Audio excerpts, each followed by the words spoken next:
Okay, let's pick it up tonight. We are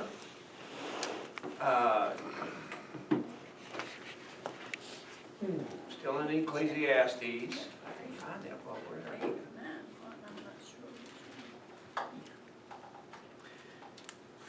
Okay, let's see. I think I got through most of chapter 7. Let's pick it up in chapter 7 and verse 23. I think that's where it stopped anyway. I have tested all this by wisdom. I resolved I will be wise, but it was beyond me. What exists is beyond reach and very deep. Who can discover it? I turned my thoughts to know, explore, and seek wisdom and an explanation for things, and to know that wickedness is stupidity and folly is madness.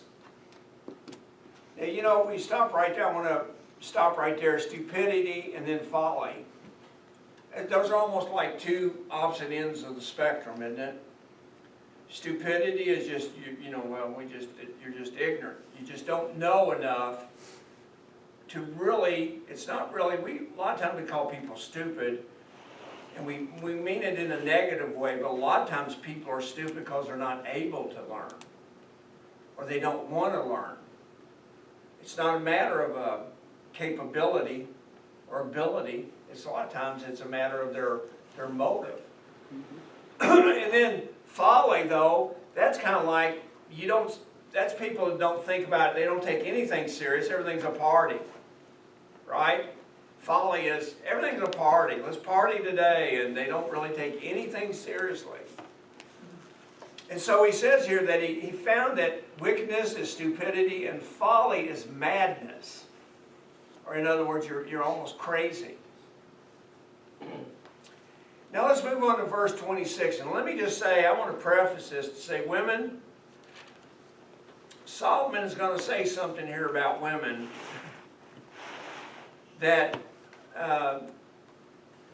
is very tough to swallow.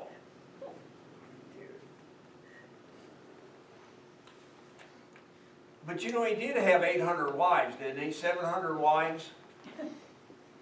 How could you keep up with that many people? Folly, a lot of folly. Stupidity and folly. I think that's why he says it right before he gets ready to mention this issue. It's all in context. All right, let's pick it up in verse 26. And I find more bitter than death the woman who is a trap, her heart a net, and her hands chains. The one who pleases God will escape her, but the sinner will be captured by her. That's a pretty bold statement there, isn't it? So he had a dealing, evidently. He found, how many of you have found a person that you could describe like this? I don't mean my wife. Work with somebody like that. Sharing the nickname Godzilla. That's what we call her. Yeah. Bad. I worked with some bad ones, but not that bad. No, she was that bad. Evil. Evil would be. You know, it's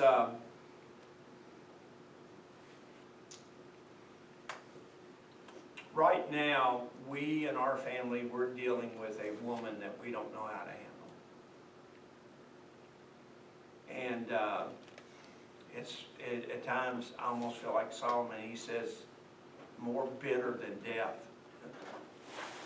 That's pretty drastic.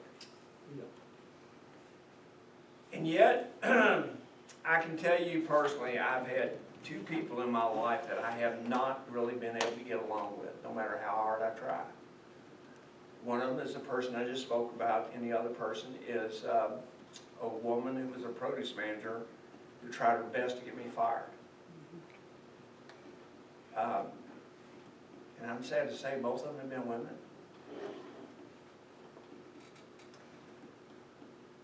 I'm not sure why that is,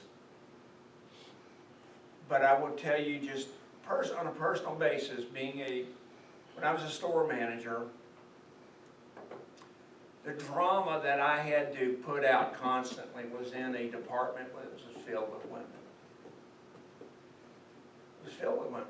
And I don't know, I'm not sure if it was because they sometimes feel territorial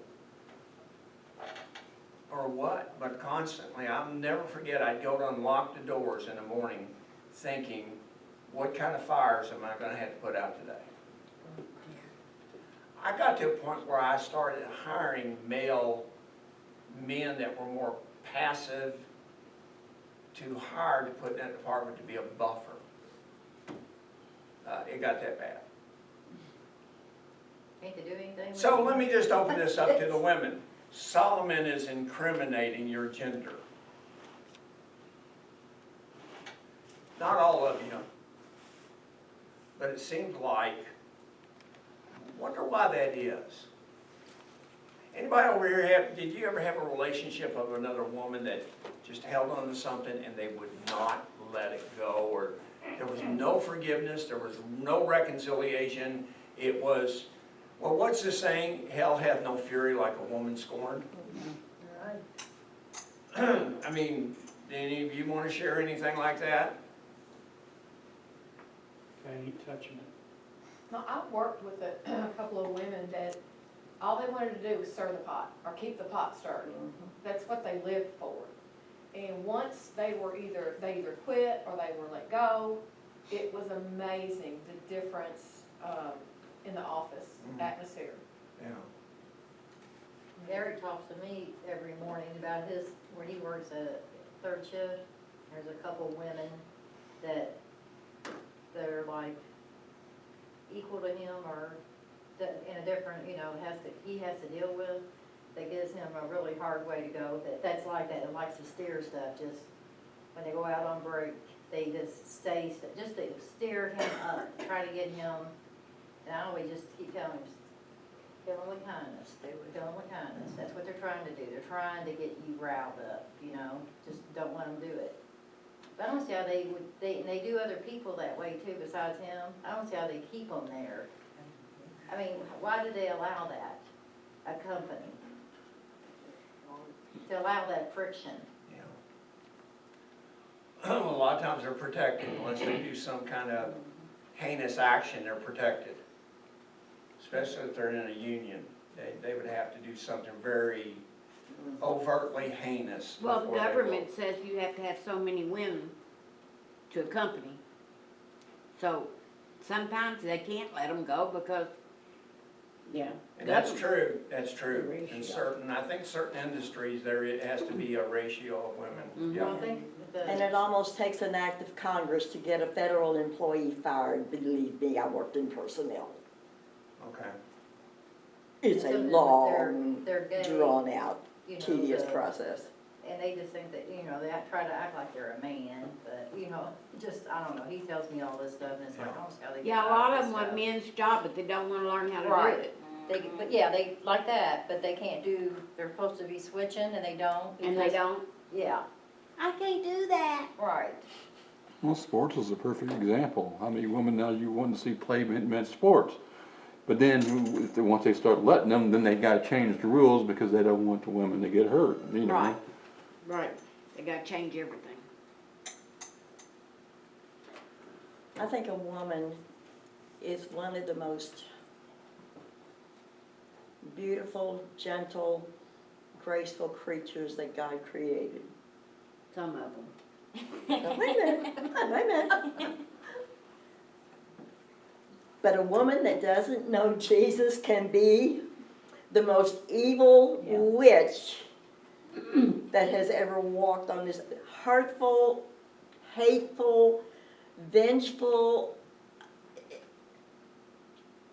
Sometimes it amazes me that a woman can be so horrible. Yeah. Vindictive. Yeah, My commentary here. Cold-hearted or even dark-hearted. yeah. I mean, just a dark heart. Get even, yeah. Yeah, So they that's- wanna get even. I kinda joke around with people sometimes, they go, let's go way back to Adam and Eve, they go, who took a bite of the fruit first?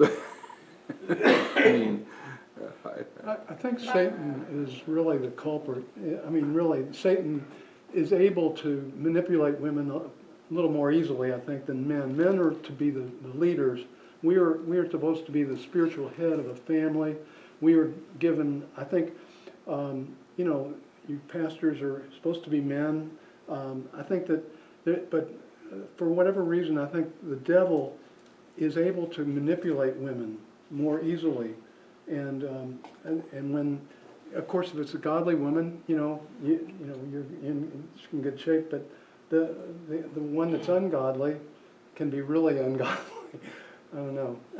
That's just, you know, I'm not saying that's, you know, that's my observation. You think women can be swayed easier More easily, yeah, because by men are hard. Satan. Yeah, 'cause men are hard-hearted. Vicky? My commentary says that this text that we're reading right now is a reflection on the fall into sin. And the point is that because of sin, the fundamental relationship between male and female, especially husband and wife, is broken. This is why men often have better friendships with other men in the sense that they encourage and accept one another than they have with their own wives. And then it goes on to say that Solomon as a man could not find a woman with whom his relationship was without guile, tension, or conflict. Because of sin, you could have a better relationship with a man as far as, not sexually, but friendship-wise, and understanding-wise, as opposed to a woman. So. Ain't that amazing? 700 women, he couldn't find one to talk to. He kept looking, didn't I'm gonna say, he? ain't That that song, amazing? did he write that song Looking for Love in all the wrong I places? think he did, but it wasn't right, I can tell you. You know, Terry and I were talking to my grandson today, and it's, you know, God makes us all with great potential. The potential is there. Now, what we have to do to reach that potential, we have to make right choices. And you know, that's the key, is making right choices in life. And if you don't make right choices, you can end up being a bitter person who's cynical and you know, think about living your whole life. Think about men. Let's go to men now. We're talking about women. Talk about men who go through midlife crisis. They reach middle age and they're like, man, I'm middle aged now, and I'm middle aged, and what have I really accomplished in life? And you know, they start to lose some of their ego and lose some of their, you know, so that's when they buy a sports car and chase women. I mean, it's the truth, though. Better for them both. That's what happens. But actually, and Mike and I have talked about this and stuff, but actually if you go back to Genesis 3:16, That's where I'm at. Genesis 3:16, part of the curse of the fall is that basically in the Hebrew text, because I talked to a Hebrew professor about this, actually Genesis 3:16 should basically say that the woman should, basically, that the man should have dominion over the woman, but the woman will want to control the man. And that's the curse of the fall. I don't know what this translation here says about it, but matter of fact, let's look over there. Let's look in your translation and see what it says. I think if you have a New Living, in NLT it will say pretty much that. And the reason why I say that, because my Hebrew Old Testament professor was one of the translators of that translation. Yeah, here, look at 3:16. He said to the woman, this is God now, I will intensify your labor pains. Excuse me, you will bear children in anguish. Your desire will be for your husband. Now, that's not a desire. The desire there, according to my Old Testament professor, should be, your desire will be to control your husband. That's what I got. Yet he will Mine says to welcome your husband. control or dominate But he you. will rule over you. Yeah, rule over you. He will be your master, yeah. So there has been that tension, and according to this, it's a result of the fall. It's a result of the fall. Because remember, Eve was created to be what? A helpmate. That's the way she was created before the fall. So that does explain the tension between the genders. That they're attracted to each other, but they have a hard time getting along. You know, back in the sixties and seventies, there was what the feminist movement, didn't affect me because I was already older at that point, but my two sisters it did. One of the sayings was, a woman needs a man like a fish needs a bicycle. Okay. Yeah, which is pretty stupid, but what we're seeing in our culture today is, I'm sorry guys, I mean, you guys are guys, okay, and I love that you're guys. Too many of the guys I see when I'm out in public, they got little ponytails and Bun on their head. Yeah, the man bun. yeah, and God, like that big hedge clippers. the way they're dressed, and I'm thinking, What's that, yeah. yeah, are you a man or are you trying to be a woman? Be a man. But see, our culture has denigrated the maleness. They have, That they men are have. not, it's not cool to be a man anymore. It's not cool to be a man anymore. I think it's pretty stupid. If for women anything, to- you need to be gender neutral, Yeah, well. or non-binary, or whatever they call it now. Non-binary. Anything goes? Non-binary. In other words, I'm not sure what I'm gonna be today, but don't call me either one or the other, because I'm not sure who I am today. It's very confusing. You're just getting away from the Word of God, It's that's getting all. away from the It- Word it of God. Period. is, It's it getting is. away from the Word of God. It really is. Steve? So, where I work with a bunch of younger people, 20, 30 years old. Oh, Lord. And, yeah, exactly. I mean, the majority of them are 20, 30 years old. And every one of the guys wear a man bun, like you were talking about. Yeah, And it looks it ridiculous. looks the dumbest thing I've ever seen in my life. And they wanna know why I don't. And I'm not ashamed to tell them, I just come right out and say, 'cause I'm not a girl. Thank you. You look like a damn woman. Doggone woman. Yeah, And what did they say? They just and the laugh. sad thing is, women are He's an trying old to guy. He's an dominate old guy. men and Yeah. trying to change them into women, but then they're unhappy because they don't have real men. Yep. So it's, Satan's behind it all. Yeah. He really exactly, is. He was exactly. behind it at the very beginning. He knew what the fall would do. Yeah. It would discombobulate the entire God's pattern for happiness and raising a family. And you know what? His method is worked for how many thousands of years, and it Centuries. continues to work today. yeah. Still Called working. chaos. No need to change it. Try it, hadn't changed one Confuse bit. them. Try it. Pit them against one another. Yep. And tell them that one group's better than the other, and that God favors one group more than the other, and just keep them pitted against each other. Yeah, chaos. Yeah, create chaos. Yep. All right, good discussion. I'm glad mostly the women spoke on this. That's what, in the Bible it says, in the later days, husband will be against each other, child against father, mother, That's what it says actually in the Bible, and that's the way it is. Yeah. Okay, verse 27, he says, "Look, says the teacher, this I have discovered by adding one thing to another to find out the explanation, which my soul continually searches for, but does not find.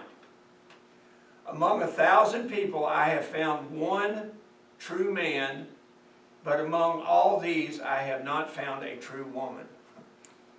Once again, he is One man, I'm just laughing because, oh my gosh. Now, and then he's gonna say what I told my grandson, basically, but verse 29, only see this. I have discovered that God made people upright, but they pursued many schemes.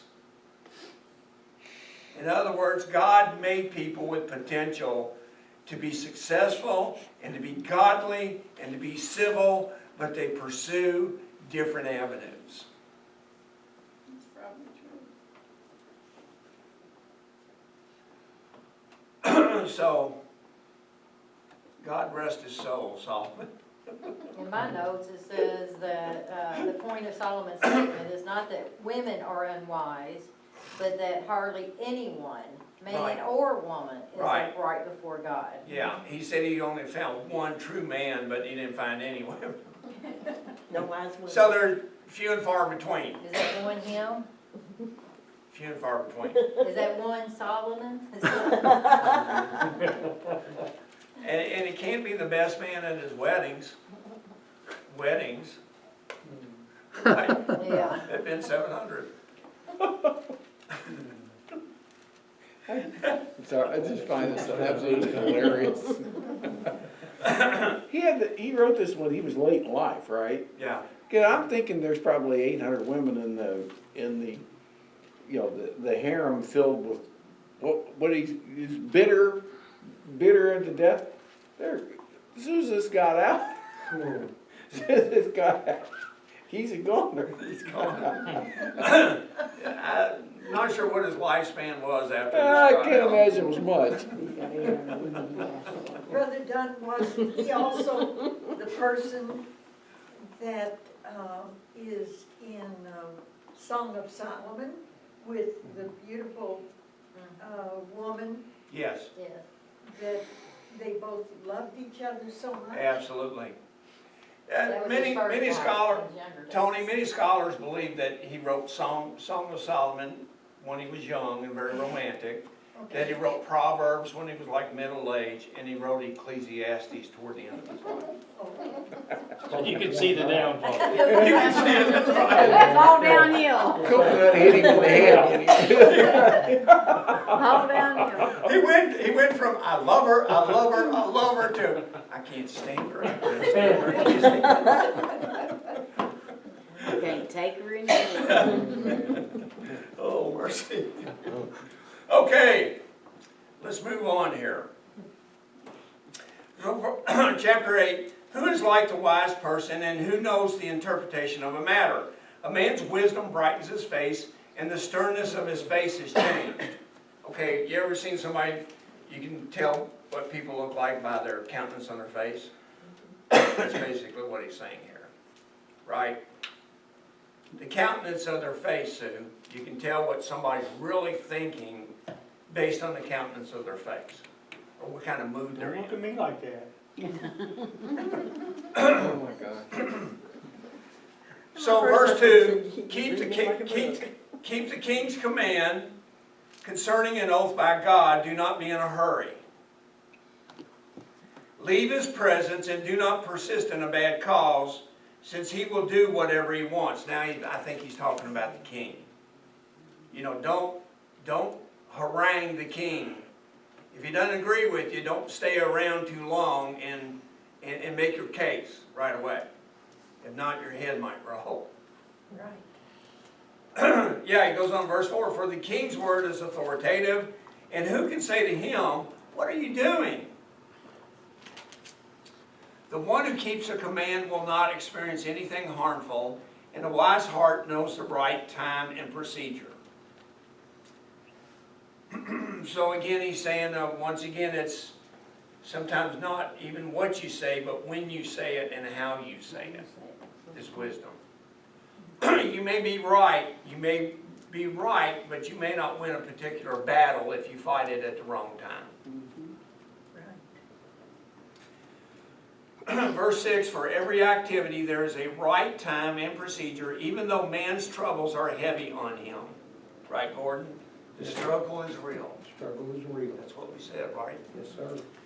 Yet no one knows what will happen, because who can tell him what will happen? No one has authority over the wind to restrain it, and there is no authority over the day of death. There is no furlough in battle, and wickedness will not allow those who practice it to escape. All this I have seen, applying my mind to all the work that is done under the sun, at a time when one man has authority over another to his harm. So again, he's basically saying it's futile to argue against the king, especially if the king's face is stern. You better turn and run, because you're not going to win the battle. Well, he may have had trouble with his wife that morning. He may have. Or maybe he's warning those women that said, warning them, don't come to the throne right now. Yes. You bitter woman. Because I am the king. Right. Verse 10, in such circumstances I saw the wicked buried.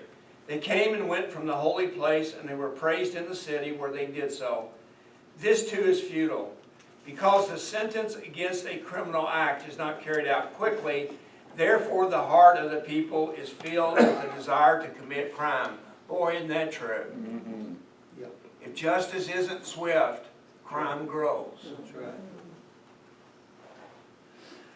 So even though he's saying under the sun, he's observing wisdom and humanity, and there's a lot of wisdom and truth in what he's saying, even though the end result does not here say turn to God. Okay?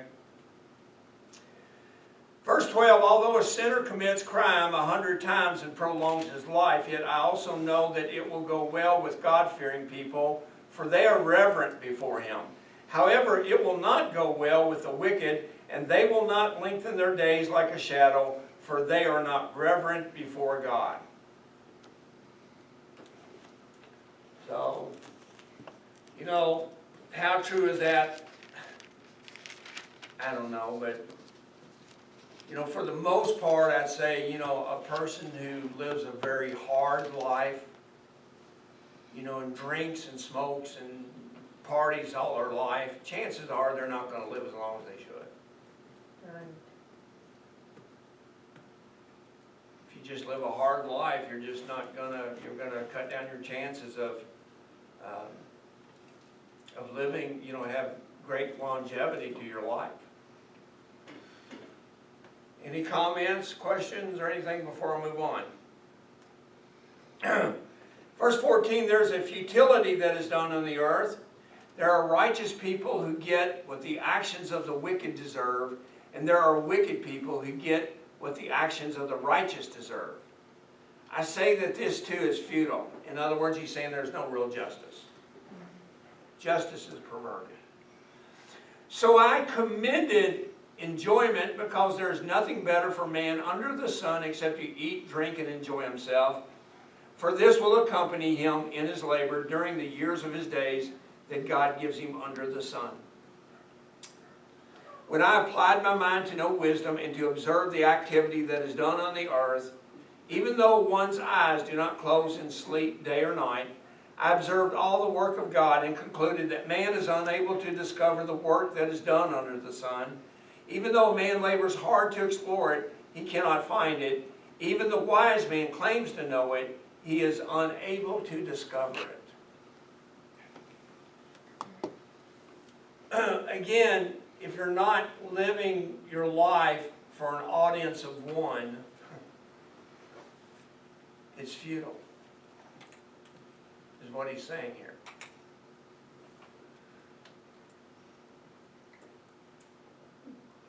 Anybody have any comments about that, or anything we just read? Well done. Yes. So in verse 14, I got,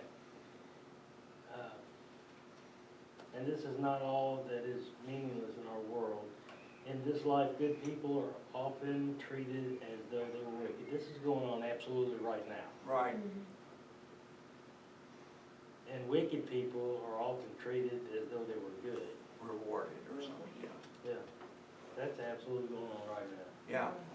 And that's what he observed. Yeah. You know, that's the vices of man have always existed.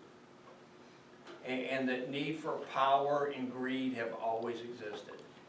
And it perverts justice. Then he goes on to say, what it does, that perverts true justice.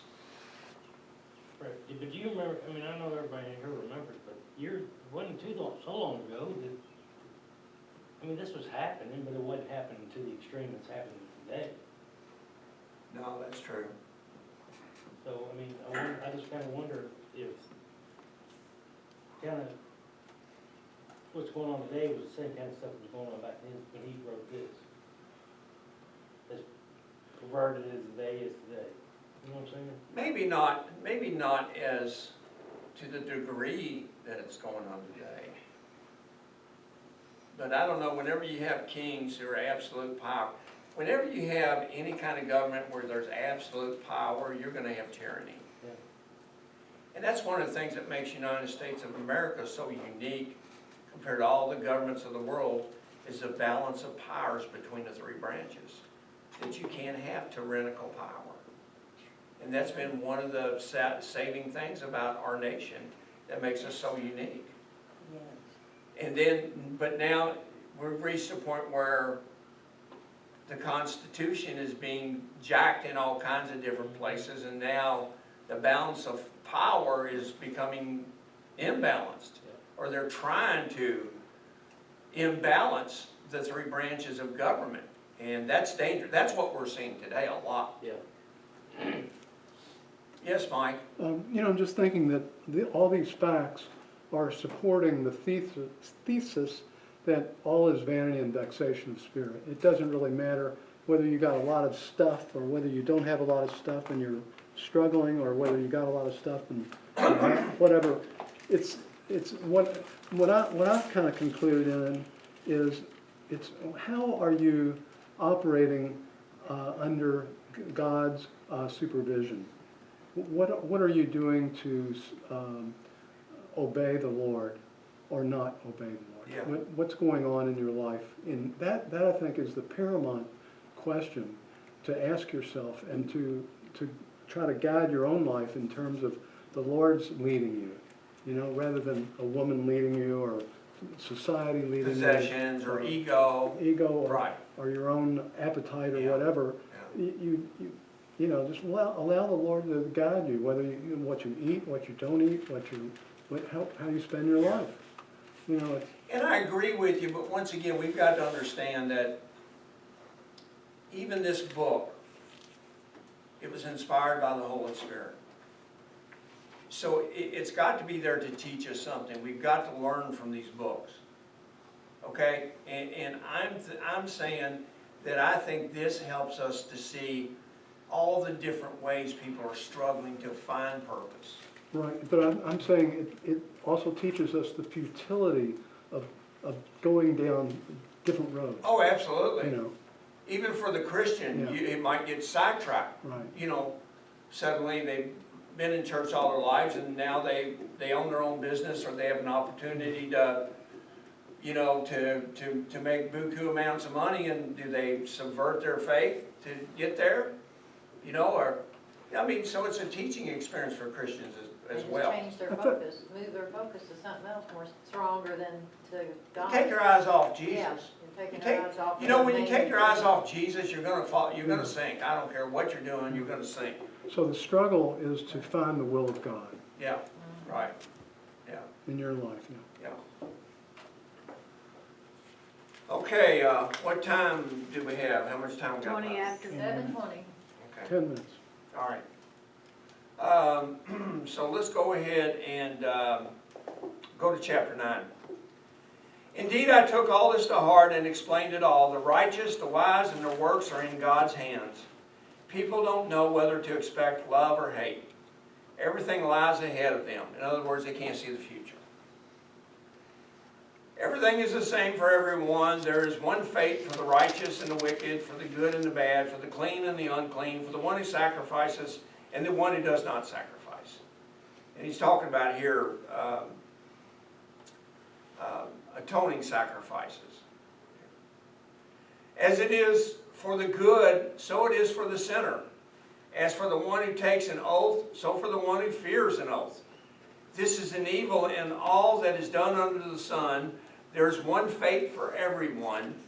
In addition, the hearts of people are full of evil, and madness is in their hearts while they live. After that, they go to the dead. But there is hope for whoever is joined with all the living, since a live dog is better than a dead lion. I thought he was going to say better than a dead dog. That one snuck up on me. For the living know that they will die, but the dead don't know anything. There's no longer a reward for them because the memory of them is forgotten. Their love, their hate, and their envy have already disappeared, and there's no longer a portion for them in all that is done under the sun. So what's he saying here? Again, futility, right? He's basically saying you live, you die, and that's it. We hear that a lot today from people who are atheists. You know, you live, you die, they put you in the ground, and that's it, it's over with. Y'all go to the same place. That's under the sun, remember? Under the sun. So, he says, here's what mankind will say. Verse 7, go, eat your bread with pleasure, and drink your wine with a cheerful heart, for God has already accepted your works. Let your clothes be white all the time, and never let oil be lacking on your head. Enjoy life with the wife you love all the days of your fleeting life, which has been given to you under the sun all your fleeting days. For that is your portion in life, and in your struggle under the sun. Whatever your hands find to do, do it with all your strength, because there is no work, planning, knowledge, or wisdom in Sheol where you're going. So these are some good moral platitudes, but for eternity they're not very beneficial, right? You can work yourself to death. You can climb the ladder, as men say, climb the ladder to success. Started out as the lowest peon in his company, and now the president of the company. And then he dies, and what's the use? Nothing. Can't take it with you. Nothing under the sun. Nothing. Futile.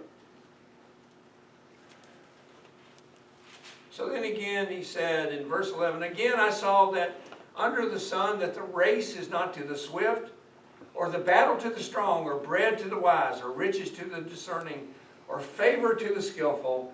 Rather, time and chance happen to all of them. Right? Time. Dreaded enemy of mankind. Time is no man's friend. Right? For man certainly does not know his time. Like fish caught in a cruel net, or like birds caught in a trap, so people are trapped in an evil time as it suddenly falls on them.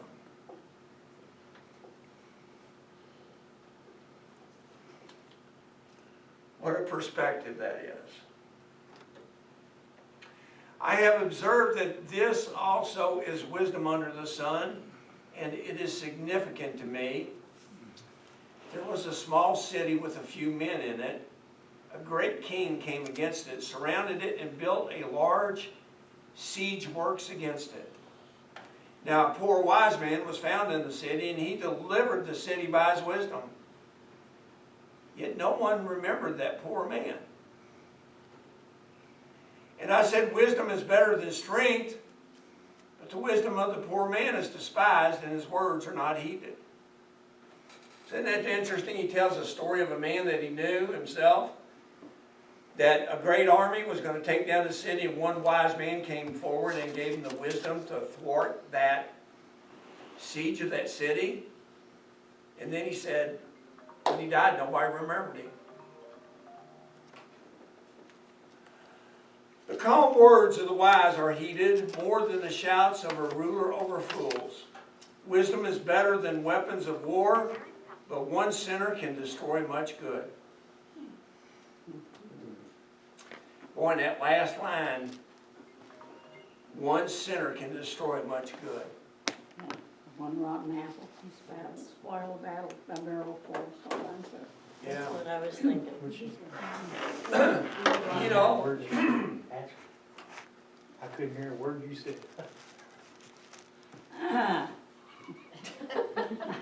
that's why, One rotten apple spoils the whole bunch. Oh, I heard that. and you know that, now that, and like I say, he's got a lot of platitudes of wisdom in here that are true. I mean, you observe them, they're true. I mean, you take, I know Brother Mike would tell you, when you're trying to pastor a church and things are going well, there might be that one person that comes into church.